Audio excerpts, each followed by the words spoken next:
الفاتحة. بسم الله الرحمن الرحيم.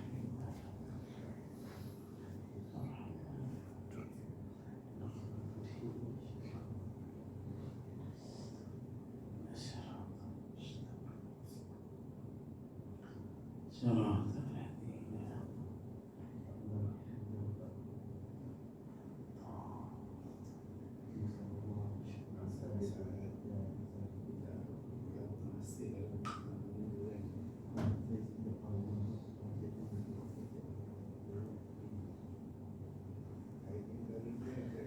Bismillahirrahmanirrahim. Assalamualaikum warahmatullahi ta'ala wabarakatuh.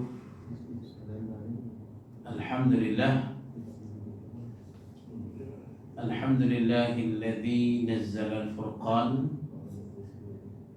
ala 'abdihi liyakuna lil 'alamin nadhira. والذي أرسل رسوله بالهدى ودين الحق ليظهره على الدين كله ولو كره الكافرون. أشهد أن لا إله إلا الله وحده لا شريك له وأشهد أن محمدا عبده ورسوله. اللهم صل وسلم وبارك على سيد المرسلين وعلى آله وصحبه أجمعين. سبحانك لا علم لنا إلا ما علمتنا إنك أنت العليم الحكيم.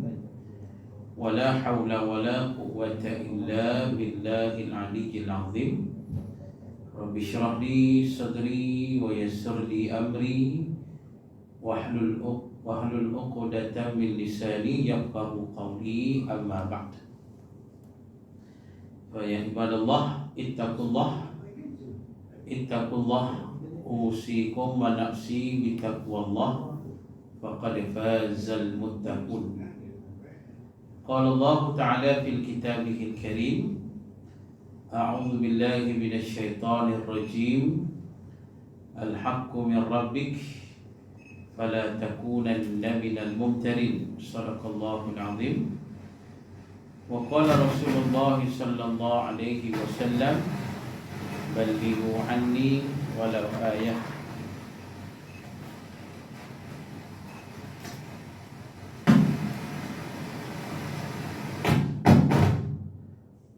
Baik para muslimin dan muslimat yang mudah-mudahan dirahmati oleh Allah. Alhamdulillah, kita bersyukur pada Allah.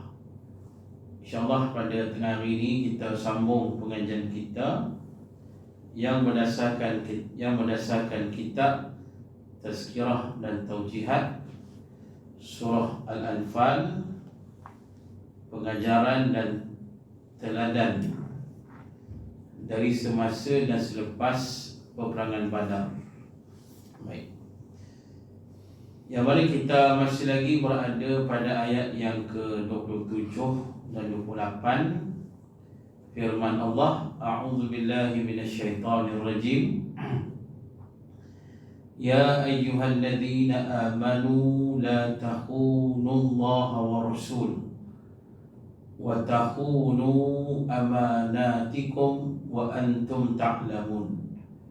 Wa'lamu annama amwalukum wa auladukum fitnah wa anna Allaha indahu ajrun azim. Yang bermaksud, wahai orang-orang yang beriman, janganlah kamu mengkhianati amanah Allah dan Rasulnya. Janganlah kamu mengkhianati amanah-amanah kamu sedang kamu mengetahui salahnya. Ketahuilah bahawa harta benda kamu dan anak-anak kamu itu merupakan ujian, dan sesungguhnya di sisi Allah jugalah pahala yang besar. Surah Al-Anfal ayat 27 dan 28. Baik, huraian dia Katanya ini bermakna kesetiaan merupakan perkara yang sangat penting dalam Islam kerana merupakan isu akidah. Mereka yang menolak kesetiaan dengan Islam sebagai agama dan cara hidup, maka hilanglah sifat Islam dari dirinya. Allah telah menyebut dalam banyak ayat-ayat Al-Quran tentang sifat al-wala', iaitu kesetiaan yang perlu ada pada setiap Muslim. Apalah artinya seseorang itu mengaku Islam dengan mengucapkan 2 kalimah syahadah tetapi melakukan khianat terhadap Islam. Baik. Jadi para muslimin dan muslimat, ayat kita baca ni Allah menyeru kepada seluruh manusia yang beriman pada Allah supaya janganlah mengkhianati Allah dan Rasul sallallahu alaihi wasallam. Maka disebut tadi sebagai manusia yang beriman pada Allah, kita bersifat wala'. Wala' maknanya memberikan kesetiaan yang penuh, yang mutlak kepada Allah dan Rasul sallallahu alaihi wasallam. Itu sebenarnya. Jadi pasal itu disebut tadi, kalau ada orang Islam mengaku Islam, mengucap 2 kalimah syahadah, tapi dia tak wala' kepada Allah dan Rasul ataupun melakukan pengkhianatan terhadap Islam, maknanya pengakuan Islam dia, ucapan syahadah dia tidak ada erti yang sebenar, tidak ada erti, maknanya tidak diterimalah oleh Allah Subhanahu wa taala. Jadi pasal itu setiap kita, bila saja kita mengaku Islam, mengaku beriman, maka buktikan keimanan kita dengan kita memberi wala' kesetiaan yang penuh kepada Allah dan Rasul sallallahu alaihi wasallam. Maknanya kita melaksanakanlah segala apa yang disuruh oleh Allah, yang diperintahkan oleh Allah, segala apa yang diajar oleh Nabi sallallahu alaihi wasallam, segala yang termaktub dan syariat Islam itu kita laksanakan sepenuhnya. Inilah yang dikatakan wala', kesetiaan kepada Allah dan Rasul sallallahu alaihi wasallam. Kita jangan jadi macam golongan Yahudi, kita baca Quran, bila saja Allah menerangkan wa iz akhadna mitsaqakum, dan ketika mana diambil perjanjian dengan golongan Yahudi ni. Sebab Yahudi mereka janji akan mengikut kitab Taurat. Itu janji mereka. Itu dia. Jadi Allah memerintahkan pada mereka, khudhu ma atainakum biquwwatin wasma'u. Allah perintahkan pada mereka supaya mengambil kitab Taurat itu. Ini sebelum turun Quran lah, sebelum Nabi datang. Jadi Allah suruh mereka Yahudi ni mengambil kitab Taurat biquwwah, dengan bersungguh-sungguh, wasma'u, dan dengar segala perintah Allah yang termaktub dalam kitab Taurat tersebut. Ini perintah Allah kepada golongan Yahudi, Bani Israel. Allah perintah pada mereka ikut kitab Taurat sungguh-sungguh, laksanakan perintah yang termaktub dan kitab Taurat bersungguh-sungguh. Ini perintah Allah kepada mereka. Jadi mereka ni jawablah, qalu sami'na wa asaina. Yahudi ni kata apa? Yahudi kata kami dengar. Kami dengarlah semua perintah Allah dan kitab Taurat kami baca, kami tahu perintah Allah. Tetapi wa asaina, akan tetapi kami derhaka. Maknanya kami tak ikut perintah Allah. Kami sekadar dengar je. Dengar perintah Allah, tahu ni perintah Allah, tapi kami tidak laksanakan, kami tak buat pun. Kami menderhakai Allah, tidak laksanakan perintah-perintah Allah itu. Sekadar dengar saja. Inilah sifat manusia Yahudi. Jadi pasal itu Yahudi ni golongan manusia yang berterusan dilaknat oleh Allah. Mereka dilaknat oleh Allah bukan hanya di zaman Bani Israel, maka dilaknat oleh Allah di zaman Nabi Muhammad sallallahu alaihi wasallam, bahkan mereka dilaknat oleh Allah sepanjang zaman. Itulah dia. Jadi pasal itu muslimin dan muslimat, kita sebagai orang Islam yang beriman, kita tak ikutlah perangai Yahudi ni. Jadi maknanya kita kena memberikan wala kesetiaan yang penuh kepada Allah dan Rasul sallallahu alaihi wasallam. Baik, katanya lagi, khianat atau belok tidak disukai oleh sesiapa pun. Apatah lagi khianat terhadap Allah dan Rasulnya, yang pasti mengundang kemurkaannya. Islam menuntut semua penganutnya supaya setia kepada agama, kerana perbuatan khianat boleh membawa kepada murtad, iaitu keluar daripada agama. Itu beratlah. Mana sampai ke tahap boleh terkeluar daripada Islam. Terkeluar daripada Islam dikira murtad. Bila kata murtad, kita baca Al-Quran, Allah jelaskan, wa may yartarid minkum an dini, kata Allah, barang siapa yang murtad daripada agamanya, fayamut wa huwa kafir, kemudian orang itu mati, kata Allah, dia dah murtad dari Islam, dia dah khianat Allah dan Rasul, kemudian tiba-tiba dia mati. Dia mati dalam keadaan khianat, mati dalam keadaan murtad. Jadi kata Allah, wa huwa kafir, maka dia kafir. Orang ni kafir, kata Allah. Bahkan fahabitat a'malu fid dunya wal akhirah, maka seluruh amalan yang pernah dibuat dunia akhirat ni habis, hangus, hancur, binasa. Walaupun sepanjang hidupnya dia pernah beramal macam-macam, dia pernah beribadat macam-macam, tetapi tiba-tiba dia mengkhianati Allah dan Rasul sallallahu alaihi wasallam. Dia berpaling, dia murtad dari Islam. Jadi kata Allah, seluruh amalan yang dibuat tadi, ibadat-ibadat yang banyak dibuat tadi, semuanya habis, hancur, orang kata lebur, habis. Yang menyebabkan akhirnya kata Allah, dia akan masuk neraka untuk selama-lamanya. Itu ancaman Allah kepada manusia yang khianat, yang murtad daripada Islam. Baik, katanya lagi, inilah yang dinamakan sebagai al-wala, iaitu kesetiaan kepada Islam, merupakan sebahagian tuntutan keimanan.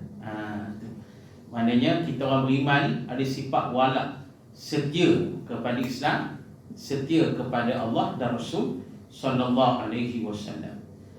Ia juga menuntut supaya berlepas tangan dari segala bentuk syirik, kufur dan zalim yang dikenali sebagai al-bara'. Itu. Ini yang dipanggil al-wala wal bara'. Al-bara' ni maksudnya apa? Kita berlepas tangan dari segala bentuk syirik, kufur dan zalim. Ini orang beriman lah. Yang pertama, kita wala, setia, memberikan kesetiaan yang penuh kepada Islam, memberikan kesetiaan yang penuh kepada Allah dan Rasul sallallahu alaihi wasallam. Kemudian kita al-bara'. Al-bara' maksudnya kita berlepas tangan dari segala bentuk syirik, dari segala bentuk kufur, dari segala bentuk zalim. Itu dia. Apa saja bentuk syirik, kecil ke, besar ke, terang ke, sembunyi ke, bila kata syirik, kita berlepas daripada syirik-syirik tersebut. Dan apa saja bentuk kufur, tak kira lah kufur akidah ke, kufur orang kata kufur nikmat ke, apa saja bentuk kufur, kita berlepas diri. Apa saja bentuk zalim, zalim pada manusia ke, zalim pada binatang ke, tak kira lah, kita berlepas diri. Ini nak kata sifat-sifat yang ada pada manusia yang beriman kepada Allah Subhanahu wa taala. Baik. Orang yang tidak mempunyai al-wala dan al-bara' sanggup mengkhianati janjinya yang dibuat menerusi 2 kalimah syahadah dan menikam Islam dari belakang, lalu memberikan kemenangan kepada orang kafir. Itulah dia. bila tak ada sifat al-wala, kesetiaan, tak ada sifat al-bara, melepas diri dari bentuk syirik dan sebagainya. Bila tak ada sifat macam ni, orang itu disanggup mengkhianati janjinya dengan Allah dan Rasul. Sebab bila saja kita melafazkan dua kalimah syahadah, bermaksud kita sudah berjanji kepada Allah dan Rasul sallallahu alaihi wasallam. Kita janji pada Allah, kita nak sembah hanya pada Allah, tidak mensyirikkan Allah. Kita berjanji kepada Nabi sallallahu alaihi wasallam nak membenarkan Rasul dan nak mengikut Rasulullah sallallahu alaihi wasallam. Jadi tiba-tiba kita mengkhianati janji tersebut. Kita syirik pada Allah, kita melawan syariat Nabi, kita melawan ajaran Nabi sallallahu alaihi wasallam. Maka inilah yang dimaksudkan orang yang menikam Islam dari belakang. Sampai ke tahap orang macam ni boleh mengkhianati Islam dan berpihak kepada musuh-musuh Allah, musuh-musuh Islam. Ini pasal sifat iman tidak ada, al-wala dan bara tadi tidak ada. Baik, katanya lagi ayat ini, iaitu ayat surah Al-Anfal ayat 27 dan 28, diturunkan kepada seorang sahabat yang bernama Abu Lubabah yang telah membuat keputusan dalam perundingan bersama musuh yang tidak dibincangkan terlebih dahulu dengan Rasulullah sallallahu alaihi wasallam. Kisah ini berlaku selepas peperangan Ahzab. Ketika Yahudi Bani Quraizah mengkhianati perjanjian dengan Rasulullah sallallahu alaihi wasallam dalam piagam Madinah dengan menyertai tentera Pakatan Ahzab, tajaan Quraisy untuk menyerang Madinah. Namun malangnya usaha tentera Ahzab menemui kegagalan setelah Allah mendatangkan kepada mereka angin yang sangat kencang. Setelah perang Ahzab itu, Rasulullah sallallahu alaihi wasallam segera mengutus tentera Islam kepada Bani Quraizah untuk mengambil tindakan terhadap mereka. Tentera Islam telah membuat kepungan ke atas kubu penempatan mereka selama 25 malam dan akhirnya mereka telah menyerah diri. Ini sebahagiannya. Baik, jadi para muslimin dan muslimat, ayat kita baca ni ayat 27 dan 28 surah Al-Anfal. Baik, yang pertama dia kata ada berkaitan dengan kisah peristiwa yang berlaku selepas perang Ahzab. Kita kena ingat para muslimin dan muslimat yang dirahmati oleh Allah, perang Ahzab ataupun perang Khandaq yang berlaku di Madinah. Kenapa terjadinya perang Al-Ahzab ini? Kerana pengkhianatan yang asalnya pengkhianatan daripada golongan Yahudi. Yang pada asalnya golongan Yahudi ini mereka berada di bawah perjanjian dengan Nabi sallallahu alaihi wasallam di Madinah. Dalam piagam Madinah itu mereka berjanji yang mana mereka akan mengikut pemerintahan Nabi sallallahu alaihi wasallam. Itu janji mereka. Mereka akan ikut pemerintahan Nabi, akan ikut pemerintahan Islam. Ini janji Yahudi terhadap Islam, terhadap Nabi sallallahu alaihi wasallam. Dan Yahudi ni banyak puak. Ada Bani Nadir, Bani Quraizah, Bani Qunaiqah, macam-macam dah. Baik.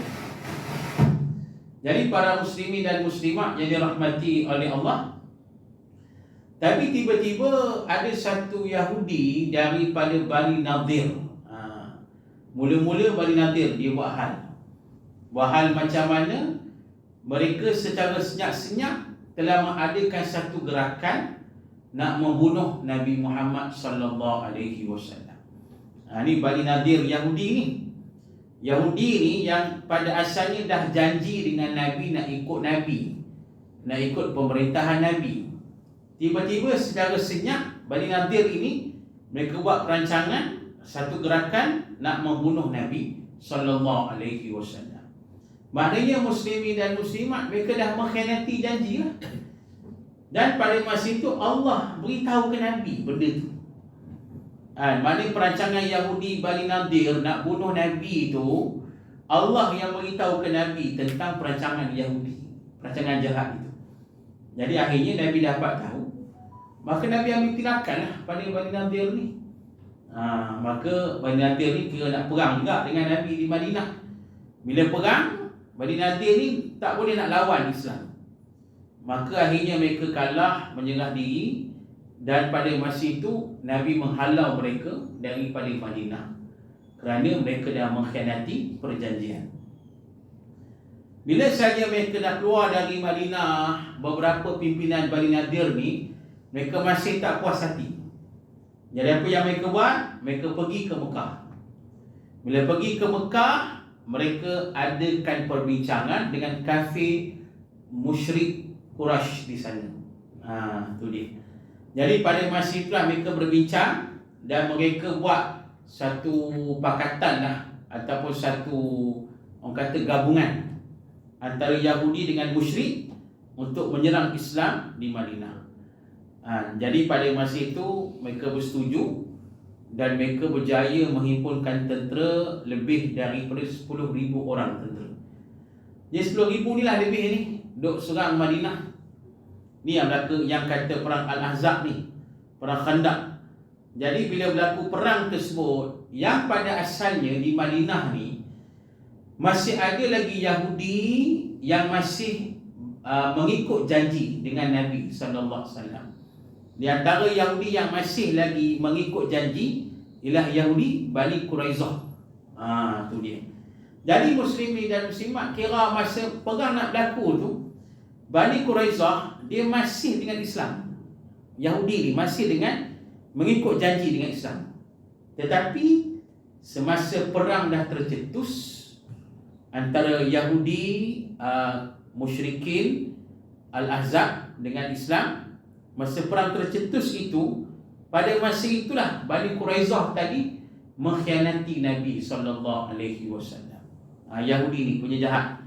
Pada asalnya nampak okey lagi. Sebelum perang macam bersama dengan Nabi sebelum perang. Bila perang berlaku, tiba-tiba dia mengkhianati Nabi.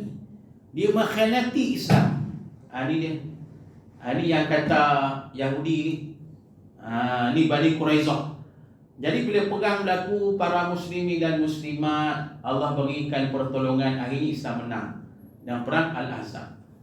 Ni boleh baca kisahnya dalam surah Al-Ahzab dalam Quran.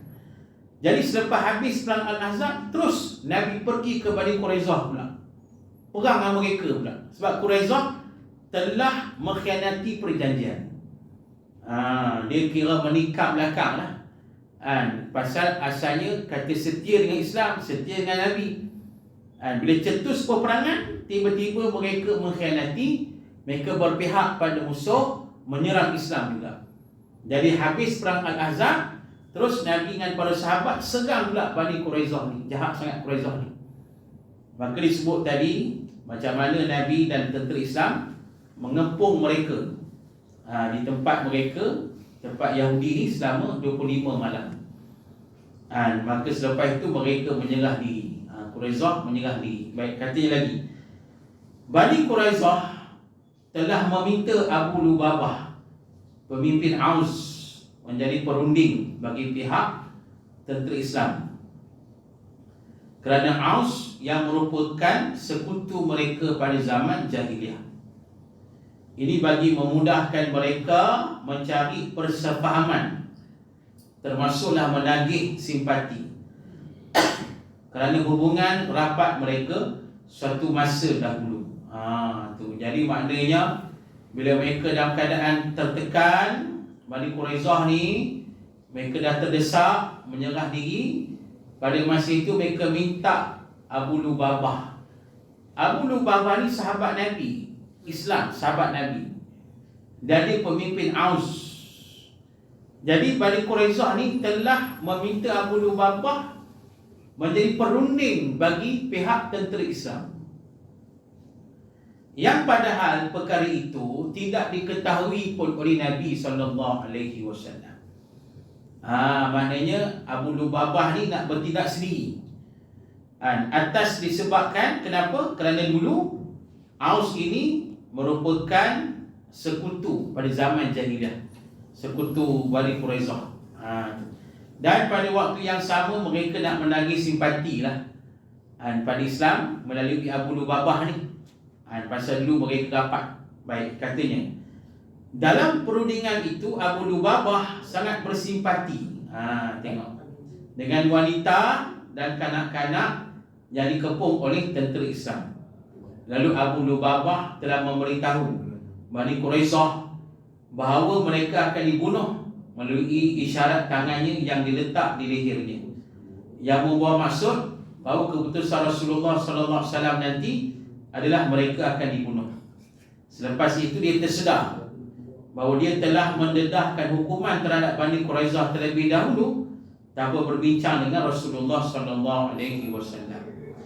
Lalu dia merasa sangat bersalah dan sangat menyesal atas tindakannya itu dan memohon keampunan dari Allah Subhanahu wa taala. Itu dia. Jadi para muslimin dan muslimat yang dirahmati oleh Allah, Abu Lubabah ini telah mengambil tindakan sendiri. Dia pergi berunding dengan Bani Quraizah. Disebabkan pernah ada hubungan yang rapat dengan Bani Quraizah, dia berunding sendiri dengan Bani Quraizah tanpa diketahui oleh Nabi Muhammad sallallahu alaihi wasallam. Dan bila berunding ni, tengok pula dia rasa kesian pula, simpati pada Bani Quraizah Yahudi ni. Bahkan dia beritahulah pada Bani Quraizah apa yang akan berlaku, apa yang Nabi akan buat pada mereka. Jadi dia bocorkan rahsia kepada Bani Quraizah. Tu dia. Jadi tak lama lepas pada itu dia tersedar dia dah buat kesilapan yang besar. Kesilapan yang besar iaitu tidak maklumkan kepada Nabi. Dia tidak berbincang dengan Nabi dahulu. Dan pada waktu yang sama dia dah bocorkan rahsia Nabi kepada pihak Yahudi. Dan dia tersedarlah benda itu salah. Bila dia tersedar benda itu salah, maka dia segeralah minta ampun kepada Allah Subhanahu wa taala. Tu dia. Ni sebab tu turun ayat 27-28 surah Al-Anfal ni, yang Allah kata la takhunullah wa rasul, jangan mengkhianati Allah dan Rasul sallallahu alaihi wasallam. Baik. Kemudian para muslimin dan muslimat bila pulang ke Madinah, dia iaitu Abu Lubabah telah mengikat dirinya pada tiang masjid. Dan dia berkata, aku tidak akan melepaskan ikatan ini sehingga taubat aku diterima. Dan Rasulullah sendiri yang membuka ikatannya itu. Ini nak kata dia menyesal yang amat kerana telah mengkhianati Allah dan Rasul sallallahu alaihi wasallam. Sampai balik ke Madinah, diikat diri dia dekat tiang masjid. Dia takkan lepas ikatan ini selagi mana taubatnya tak diterima, selagi mana Nabi sendiri tak buka ikatan itu. Baik.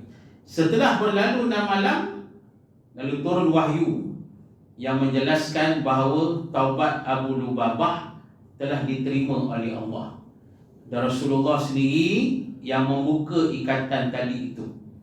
Kini salah satu tiang dalam Raudhah di Masjid Nabawi tertulis tiang taubat yang merujuk kepada taubat Abu Lubabah radhiyallahu anhu.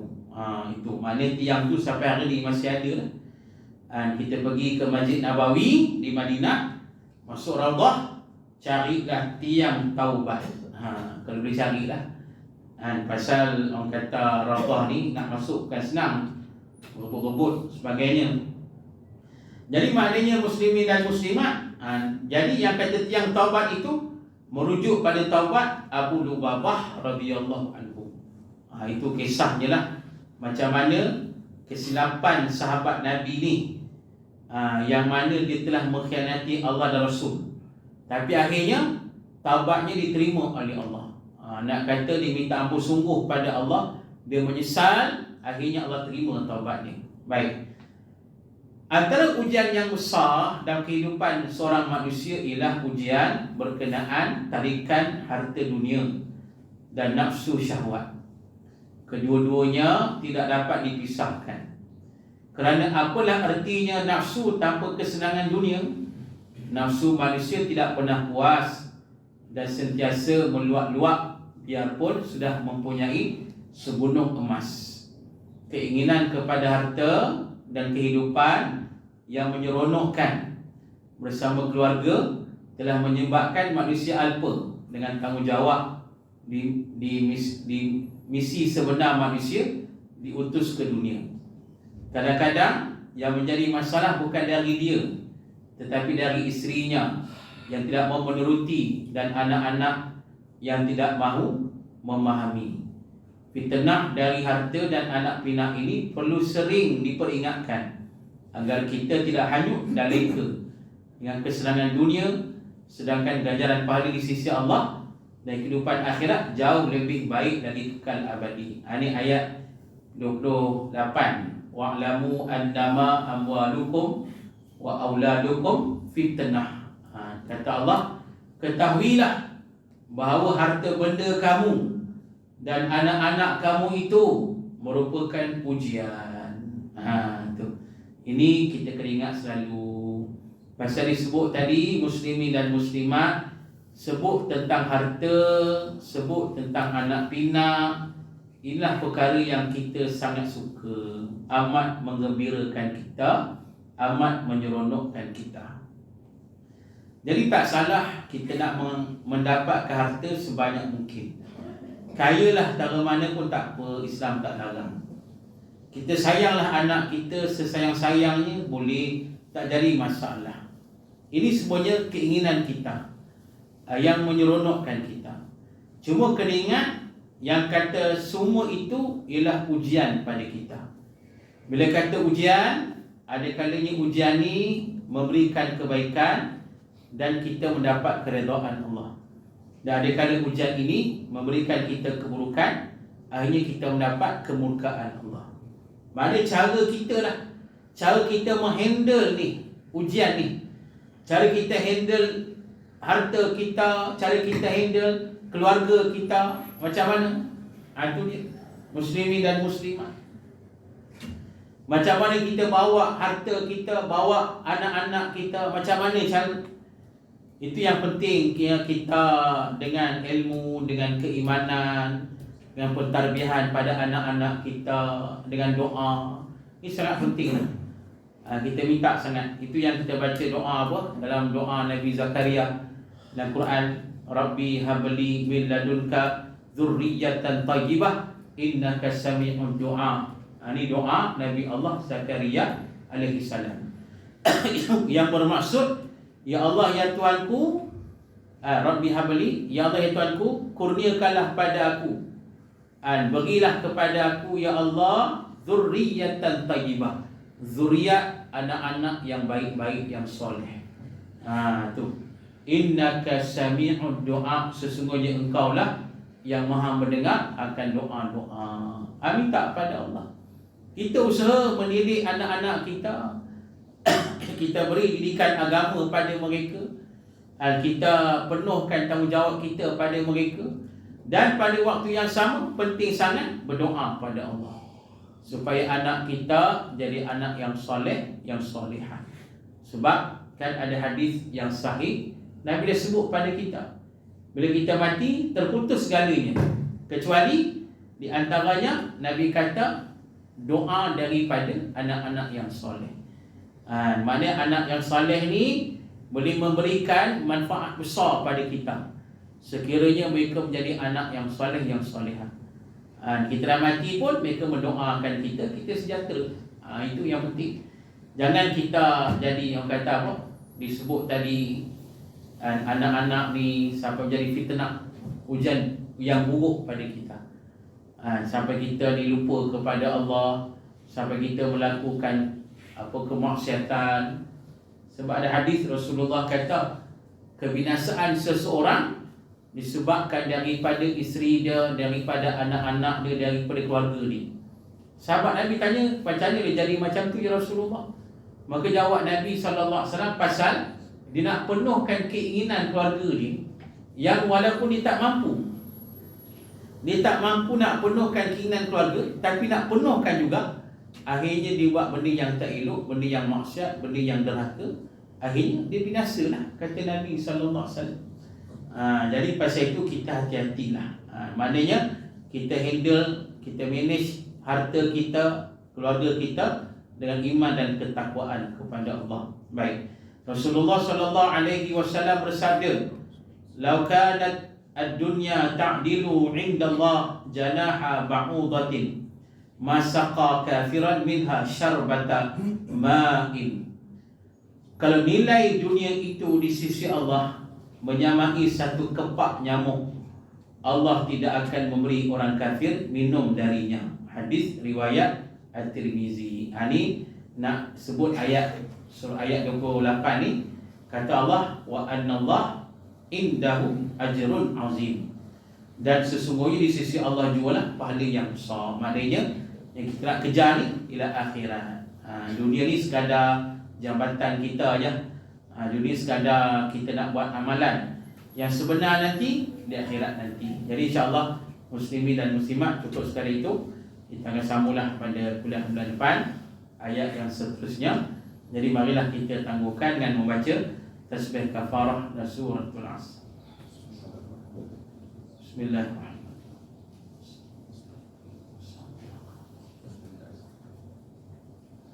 A'udzu billahi minasyaitonir rajim. Bismillahirrahmanirrahim. Alhamdulillahi rabbil alamin, wassalatu wassalamu ala asyrafil anbiya'i wal mursalin wa ala alihi wa sahbihi ajma'in. Radina billahi rabba wa bil islam dina wa bi Muhammadin nabiyyan wa rasula.